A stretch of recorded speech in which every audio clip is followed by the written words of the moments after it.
Hi guys, मैं हेमंत कुमार झा अपने channel पर आपका बहुत बहुत स्वागत करता हूं। गाइस, मैं आज आपके लिए कुछ इम्पोर्टेंट साइंस का क्वेश्चन लाया हूं जो क्लास 10th के लिए काफ़ी उपयोगी है। तो गाइस देखो, हमारा आज का पहला क्वेश्चन क्या है कि ओम का नियम में ताप को अचर रखा जाता है, क्यों? यानी कहने का मतलब ओम के नियम में ताप को अचर क्यों रखा जाता है, जरा समझिए ध्यान से। देखिए, आपने ओम का नियम पढ़ा है, ध्यान से समझिए। हम थोड़ा सा ओम के नियम को समझाते हैं। आपने ओम का नियम पढ़ा है और पढ़ा है इस तरह कि नियत ताप पर विभवांतर धारा के समानुपाती होता है।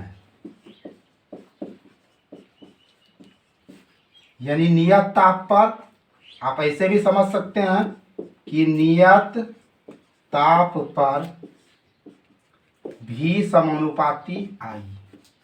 भी समानुपाती को खत्म करेंगे तो बराबर और एक कांस्टेंट राशि आर देंगे, आर आई। ठीक है, आर आई को इधर करते हैं, भी को इधर करते हैं, तो आर बराबर हो जाएगा भी बटे आई। तो ये ओम का नियम है कि नियत ताप पर विभवांतर धारा के समानुपाती होता है। तो आप यह तो देख रहे हैं कि नियत ताप। अब देखो, सवाल में कह रहा है ओम के नियम में ताप को अचर, आप अचर बोलो या नियत बोलो, इसका मतलब है कि नहीं बदलने वाला। यानी जो जैसा है वैसा ही रहेगा, यानी ये नियत रहेगा, स्थिर रहेगा। आप इसको स्थिर भी कह सकते हो। ठीक है, इसीलिए इसका एक नाम स्थिरांक भी होता है, मतलब जैसा है वैसा रहेगा। तो ओम का नियम में ताप को अचर क्यों रखा जाता है? क्योंकि देखिए, अब हम आपको यहां जवाब दे रहे हैं, ताप बदलने से, देखिए, ताप बदलने से प्रतिरोध बदलेगा, ताप बदलने से प्रतिरोध बदलेगा। ठीक है, और प्रतिरोध बदलने से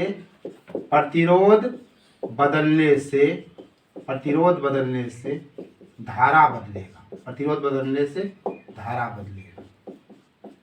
ठीक है, तो अगर हम ताप को ही कांस्टेंट रख देंगे तो प्रतिरोध कांस्टेंट हो जाएगा, और प्रतिरोध जब कांस्टेंट होगा तो धारा ऑटोमेटिकली कांस्टेंट हो जाएगा। तो आप यह समझ लिए होंगे कि ओम के नियम में ताप को अचर क्यों रखा जाता है, क्योंकि ताप बदलने से प्रतिरोध बदलेगा, और प्रतिरोध बदलने से धारा बदलेगा, और धारा बदल जाएगा तो सब कुछ गड़बड़ हो जाएगा। तो आप इस तरह से लिखिए इसका आंसर। हम जरा इसको क्लियर करते हैं। तो गाइस, अब समझिए आप इसका आंसर कि ओम का नियम में ताप को अचर रखा जाता है। क्यों अचर रखा जाता है? तो हमने आपको बताया कि ताप बदलने से प्रतिरोध का मान बदल जाएगा।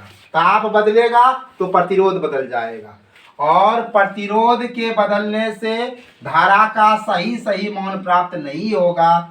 इसीलिए ताप को नियत रखा जाता है। जब आप ताप को नियत रखिएगा तो प्रतिरोध नियत रहेगा, और इससे धारा का सही मान प्राप्त होगा। आप गाइस इसको छोटे शब्दों में इस तरह कह सकते हैं कि ओम का नियम में ताप को अचर रखा जाता है। तो क्यों रखा जाता है? आप छोटे शब्दों में कह सकते हैं, धारा का सही मान पाने के लिए, धारा का सही मान पाने के लिए। तो गाइस, आप इसको समझ लिए होंगे। हम इसको क्लियर करते हैं। तो चलिए, अब क्या है, यदि किसी विद्युत बल्ब के तंतु का प्रतिरोध 1200 ओम है तो यह बल्ब 220 वोल्ट स्रोत से कितनी विद्युत धारा लेगा? अब चलिए देखिए, इसको समझिए। आपको क्या क्या दिया है ये पहले लिख दीजिए। क्या क्या दिया है, गिवन दैट क्या है। प्रतिरोध आपका 1200 ओम है। जैसे ही आप ओम देखिएगा समझ जाइए ये प्रतिरोध है।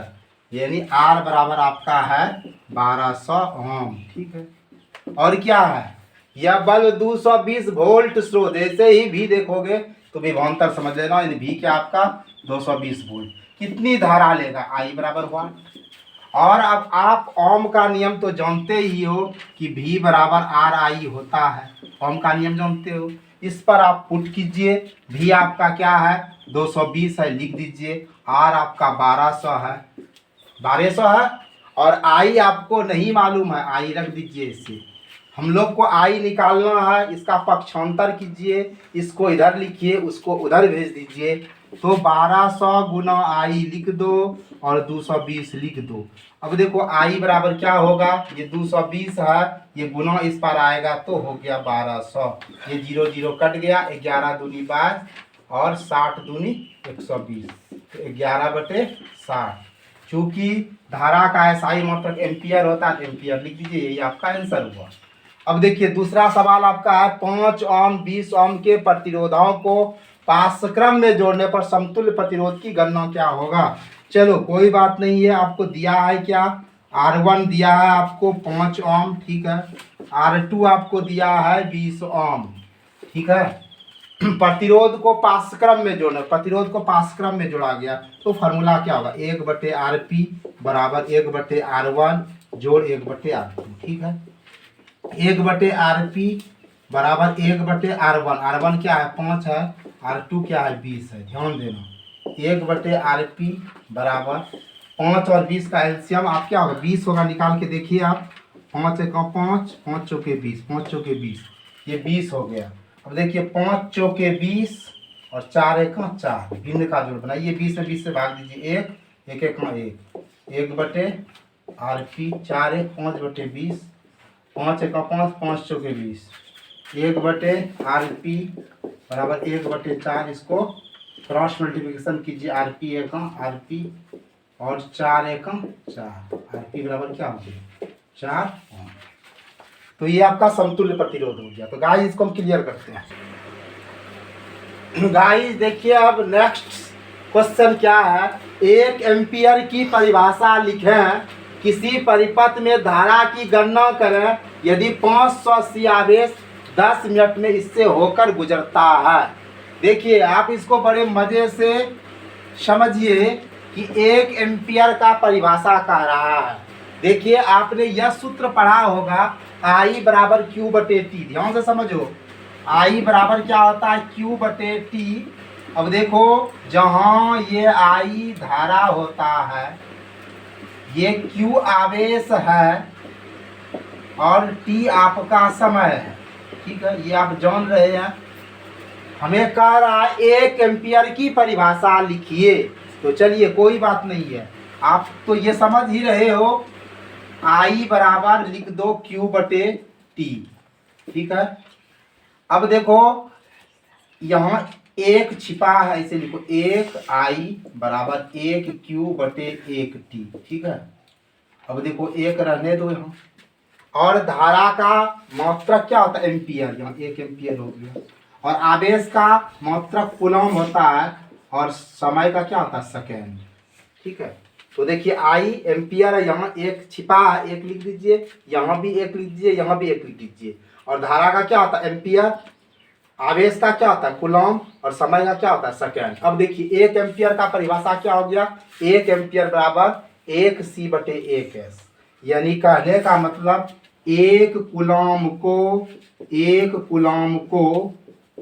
1 सेकेंड से भाग देने पर जो प्राप्त हो उसको ही हम लोग 1 एम्पियर कहेंगे। आप ऐसे भी लिखिए या इस तरह लैंग्वेज में भी लिख दीजिए, ठीक है। अब देखिए क्या कर रहा है, किसी परिपथ में धारा की गणना करें, धारा निकालना, यदि 580 आवेश है 10 मिनट में, ठीक है। तो क्या क्या दिया आपको ये पहले लिख दीजिए, गिवन आपको क्या है, देखिए गिवन दैट क्या है, आपको धारा की गणना करना है, यदि धारा आपको निकालना है, ठीक है।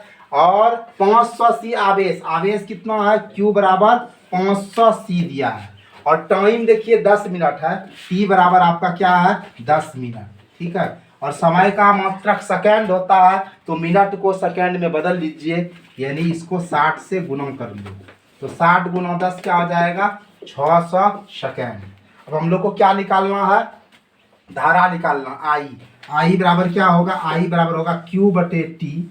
देखो Q कितना है, Q आपका है 500 C और सेकेंड समय कितना है 600 सेकेंड। ठीक है, ये 0 0 कट गया तो क्या हो गया 5 बटे 6, ये C ये बटे को क्या लिखते हैं प्रति सेकेंड। अब 6 को 5 से भाग दीजिएगा तो क्या होगा 0 पॉइंट यहाँ 8 के 48, 10 में 8 गया 2, ये पॉइंट है 0 6 3 18, 10 में 8 गया 2, ये तो आते रहेगा लगभग 0.83 और कूलम प्रति सेकंड को हम लोग एम्पियर भी लिख सकते हैं।